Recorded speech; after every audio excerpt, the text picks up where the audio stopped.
Late payments hit small businesses. Let's have a look. Hello everyone, Florian.Heise here and welcome to another episode of HeiseSays. I thought we'd go through this article from the ABC discussing small businesses are calling for a mandatory maximum payment times as late payments cost them hundreds of millions of dollars. And don't worry, I've got my shine of coffee I'm working through. Now, this is, well, very close to home for me.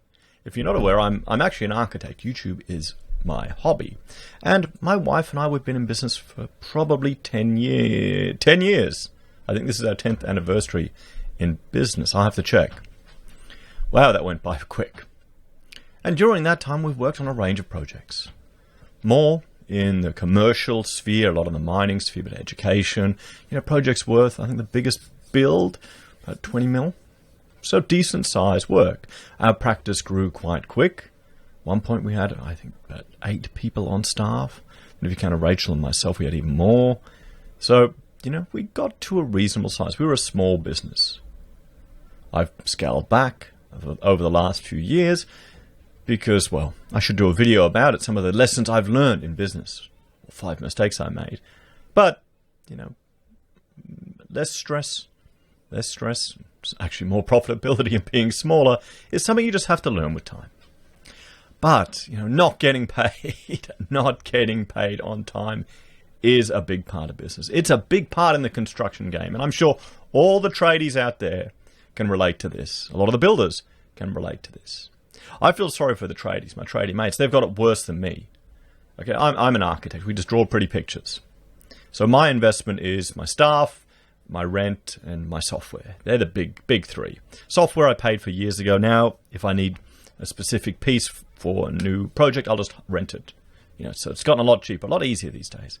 I feel sorry for the people like the guy in this picture, who may be having to buy or spend a whole lot of time, or not time, money invested into fixtures, fittings, materials that have to be fixed and bolted down before he even gets paid. And then when you get, paid late, it is really painful. Have you heard of if you're in the game, have you heard of the paid when paid, clause, which is actually illegal? And the problem is there's a huge power differential. I've been in this situation before. We've worked for big brands across all of Australia, who just refused to pay us. We had a signed contract, large retail business. Large retail business. I think we ended up doing over 60 of their stores. Rachel was handling the relationship there. And we had a signed contract on a square meter rate for their fit out. So because they needed it done so quick, we'd made this agreement, this much per meter. Some of them will make a bit of money, some of them we might lose a bit, but overall we'll work out fair and equitable. And they were happy to sign on that. Then all of a sudden we went from a normal retail fit out to a DFO. And we'd done all the work, and then they just said, no, we're not paying that. So what do you do as a small business when you've got a large chunk of work coming from one client? I think it's about 60 to 80% from this one client at that point. We had a few people on board just to service them.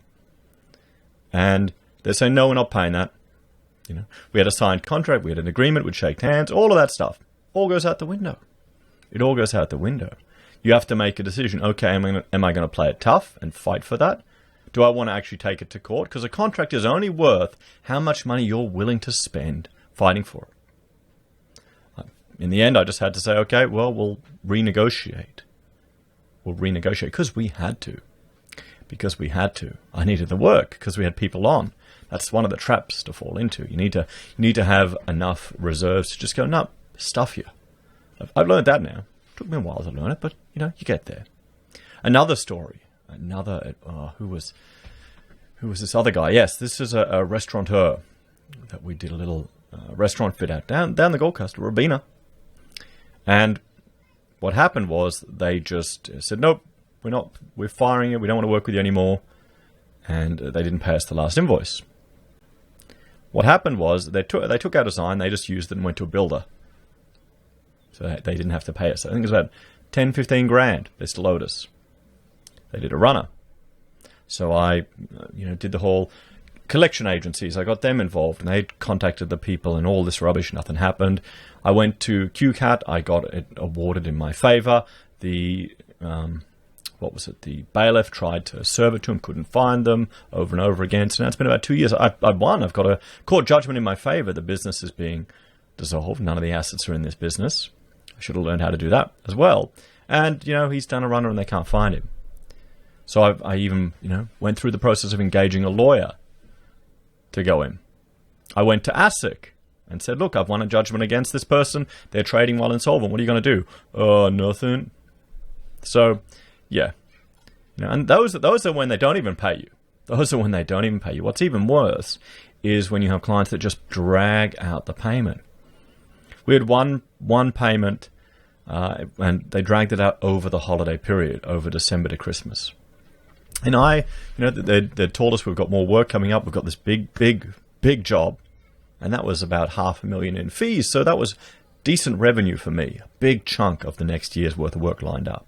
So, we were in trouble. We were getting quiet, but I kept the team on. I invested in extra equipment to prepare for that.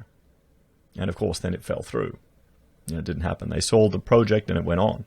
So, that's another one of the challenges. But what was frustrating was they were delaying payment. They were dragging it out. Then you've got the other ones who don't even pay late, who just have really long payment terms. I think right now I'm dealing with people that pay us, and it's 45-day terms. I'm in a different position to where I was in the past. In the past, we'd have all these people on just to service, one particular sector or one client, and when they'd pay you on their terms, like 90 days, some of them, 120 days. It's insane in the building. And that's all them trying to keep as much money as they can. And, let me know in the comments if you've ever actually managed to charge someone a late payment fee or interest, because you're essentially giving them credit for that period. I tried it once with a builder that had gone under, and then they'd resurrected as a phoenix, and we did some work for them. And we didn't get those. We didn't get that interest payment. It's even harder when you try and charge variations or changes that are beyond your control or beyond other parties' responsibility, and you have to be the bearer of bad news, saying you're going to have to pay for additional work. That's a whole other thing. So this is close to my heart. I've got a lot of experience with this, with late payment. It makes cash flow a challenge for small businesses, and for me it's been frustrating and challenging over the years. I just I wouldn't want to be in a situation. You hear the stories of the subbies buying all these materials, putting it in all these buildings, and the builder was already trading while insolvent, was already going bust. And then they lose everything, and they go under. This is probably why I'm so sensitive to this home builder, the restriction or limitation on the trading while insolvent clauses that have been kind of ignored now until September because of the economy or lockdown. Those responsibilities for directors, they're no longer personally liable at the moment. So that's probably why I'm a little bit apprehensive of jumping in for the home builder grant, the 25 grand, because, I've got a lot of experience, seeing it and being burnt ourselves. It's just like in the construction game, everyone. We can't all be like lawyers. They have payment done into trust that's held before they even start doing the work. It is just crazy. It's just crazy. So, some of in small business have it a little bit tougher than others, and they don't realize it. Try doing any work as a subby or as an architect and saying you need payment to be made in trust beforehand. Let me know if you've ever succeeded in that, like what the lawyers do. You'd be my bloody hero. I'd buy your carton. Small businesses, and I'll buy you that carton when I'm paid, so paid when paid. Small businesses have been having to wait longer to be paid for goods and services, and it is costing them hundreds of millions of dollars, a new report has revealed. And here's the other thing, guys. If you're doing, not cash flow accounting, accrual accounting. So when you issue that invoice, you already incur the tax debt. So say you issue the invoice, you have to pay the GST. You've had to pay for all the materials, and then you don't get paid for 2 or 3 months later. Oh, it's horrific. Yeah. So you can see why I've scaled back, and my stress is so much lower now. It's so much lower now. We may not be making the same revenue. Frankly, the profit is a lot higher because we don't have as many overheads. And I'm being very picky with my clients now. I'm being very picky with my clients. I'm only working with people I want to. It's just a lesson we have to learn. Let me know if I should do a video of five lessons I've learned in business in the last decade. So exclusive new data from accounting software firm Xero provided to 730 shows the average payment time for small businesses has increased from 25.5 to 26.5 days between February and May. Wow, I mean, that'd be great. That'd be great. I'm sitting on 45 days. Let us know in the comments what are your payment terms that you're getting from parties. Because you can write in the contract and get them to sign whatever they want, but you don't want to be a pain in the ass. That's the problem. You don't want to damage the relationship because it can lead to further work. The extra day might not sound like much, but it's the equivalent of small businesses supplying $600 million line of credit to their customers, and it is putting more pressure on their cash flow. The longest 10% of payment terms have blown out from an average of 53-day waits for payments in February to 58 in May. So people are getting tough with their cash flow. Late payments for small business is a huge issue. Small business ombudsman Kate Carnell told 730. As a result of the pandemic, it's got even worse, with a number of big businesses blowing out payment terms. And there's some businesses, you hear the stories of builders pretty much just keeping payment back to send people broke, to send them broke on their developments. And you've got, as an architect, when a builder puts a claim in, you'll get them to sign a stat dec saying that they're paid all subbies to deal with that. Now, that document has been proven in court, it's been thrown out. It's been thrown out. Because there was a director that signed one of those, and it turns out the subbies hadn't been paid, and it was all challenged in court, and the judge said it's unreasonable to expect the director to be on top of every aspect of the business. So someone making an oath under the Oath Act is a complete waste of time. That's the thing. All these contracts, all these conditions that you have in place, it's only worth how much you're willing to throw at lawyers to do it. Sometimes it's throwing good money after bad. You may not get it. You may not get it. Maybe you want to do it just for the revenge. And that was probably me chasing that restaurant guy. But, you got to let it go, guys. It's part of business. It's not worth it. Not worth the stress. I mean, you could turn it into YouTube stories. Turn it into YouTube stories. So, just avoid certain restaurants down there, guys. In the kitchens. The cost to small businesses of ending up with late payments is around $7 billion a year. Ms. Cannell is now calling for a mandatory, regulated maximum payment time to force big businesses to pay small businesses within 30 days. Wouldn't that be nice? Wouldn't that be nice? Not going to happen. People will just ignore it. Right now, there's already so much of this stuff in place. There's you can make a claim under the such and such a construction act, and you got to jump through all these hoops. It just creates more work for the lawyers. It creates more work and paperwork for the lawyers. And the thing is, you don't want to get to the point where you're starting to enforce these things, particularly if you're working with someone, you've got a relationship there, and what if they're in trouble? If they go, I need another 14 days, can you stretch me out? If you've got a relationship, sometimes you're going to take that risk. If you've been working with someone for years, what if they're not getting paid on time? And it becomes a snowball. We hear stories every day of large businesses simply not paying or pushing out payment times and putting small businesses in a position where they've really got nowhere to go but to close up shop, she said. Yeah, and that's right. There's already a voluntary code in place, but according to the Business Council of Australia, over 136 of Australians' 3,000 large businesses have signed up only. Yeah, I mean, they can sign up to it. Who cares? Who cares? Maybe I'm just too cynical, guys. Maybe I've just been burnt too many times. I've been burnt too many times. It shows that voluntary codes simply don't work, and we need to move to legislation, she said. No, what we need is we need to allow people to be able to freely mention all the bad plays without risk of defamation. I did a video about a year ago now where I was warning people about a crypto scam, and it was an ASIC-registered business. They were using the Australian registration of their business to legitimise this scam. And what they did is they hired an Australian lawyer to write me a letter threatening to sue me and to sue YouTube and all this other rubbish. Lawyers, why are they acting like that? I know why they are. They only act on the basis that the information they're provided is correct. They're not investigators. Maybe we just need to get rid of lawyers. What do you reckon?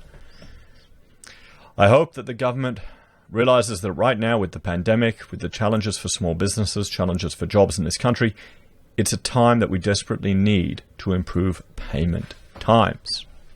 So it was a cash flow issue. Yeah, cash flow is king in business. Cash flow is king in business. That's the thing. When I started doing Uber, because often we'd have December and Feb and January would be dead quiet for us. Either we'd have a big project that would appear out of nowhere or carry over there, or very little work would actually come in at that period. Last year we had a job come in at Christmas Eve. That was an emergency one over that period, but that doesn't happen that often. Not for the sectors that we're working in. So I was doing Uber. I was driving up and down the Gold Coast, doing it here in Brisbane for a little bit. I didn't mind it. I enjoyed it. It was easy. It was not work. It was just driving around. I would listen to lectures and podcasts and chat to people. The money wasn't very good. It wasn't very good. I worked it out over the year. It really wasn't worth it. I was breaking even, for my costs. It was good for cash flow. It was good just for cash flow, having cash coming in. And the thing I really loved was I could press a button and get paid every day, every day. And I remember, I thought back, because my father, he did a bit of taxi driving in his older years, and he loved it, just coming home and counting out the money, everyday payment.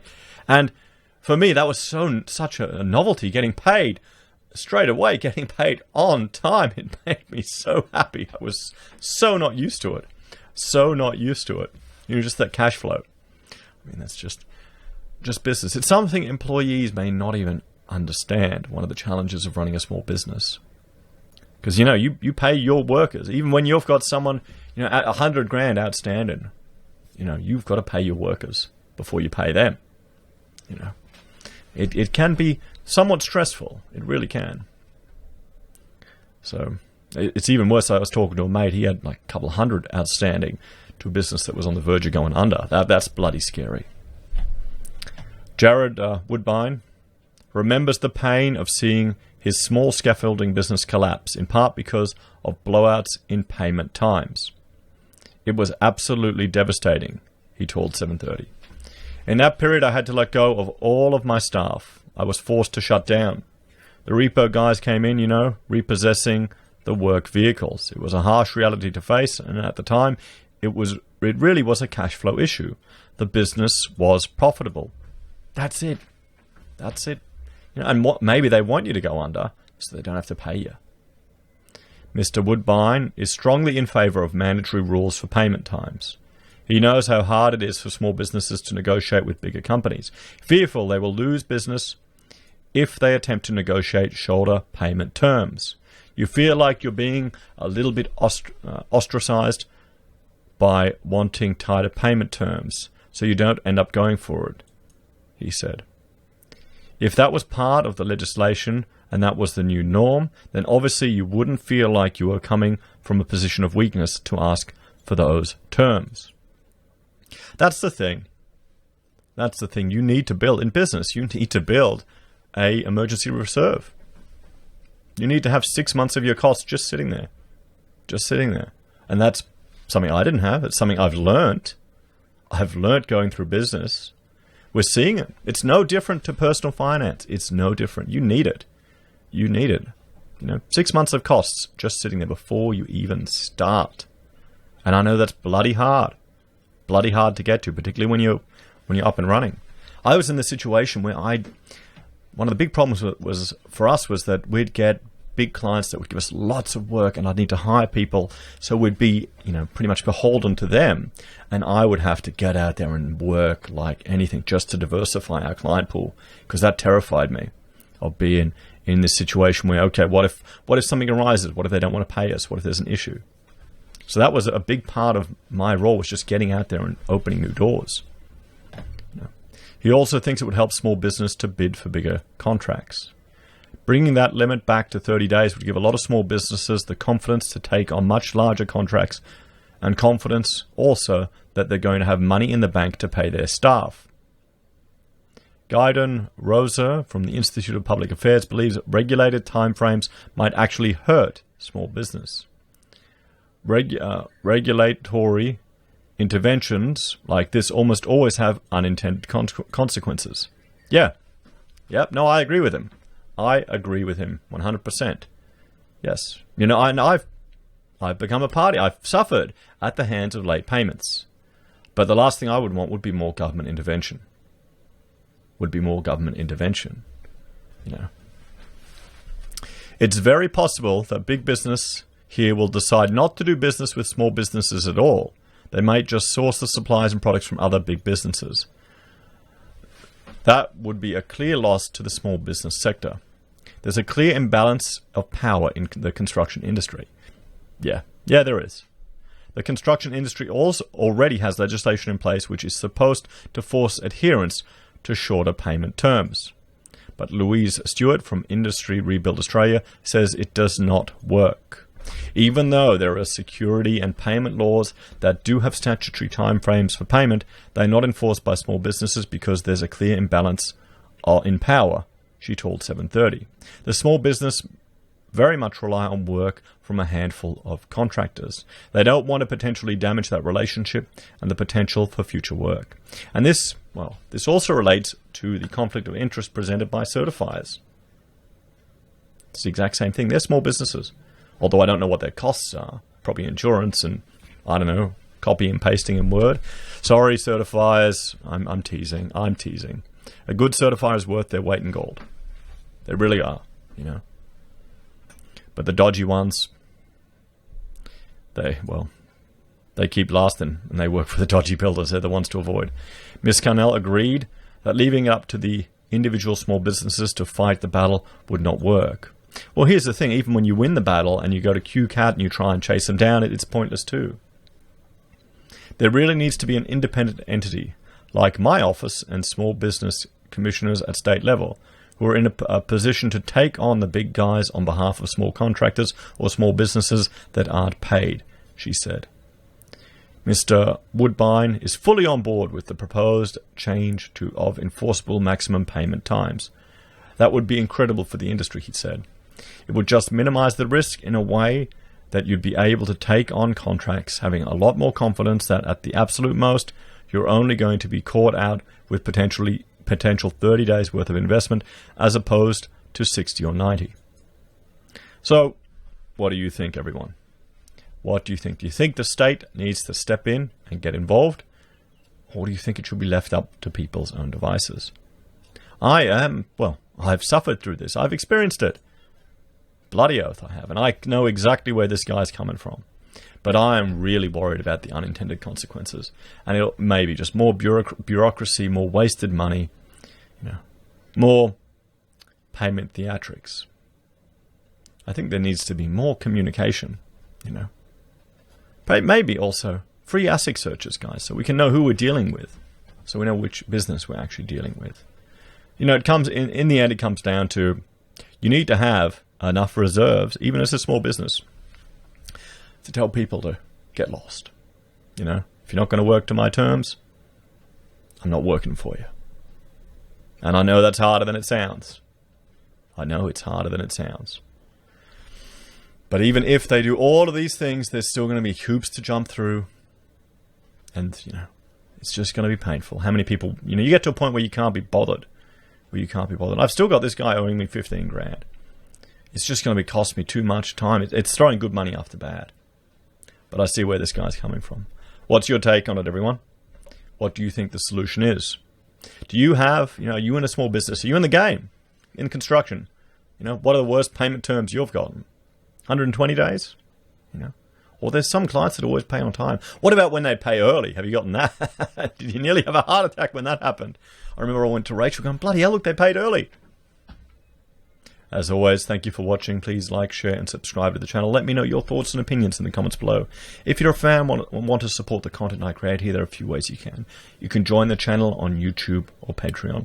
You can support us via our affiliate links at Amazon, eBay, Independent Reserve, or Kucoin. You can buy our merch from HeiseSays. You can use Gold Pass from the Perth Mint, or support us via PayPal. Thanks, everyone. Have a great day. I'll see you in the next video.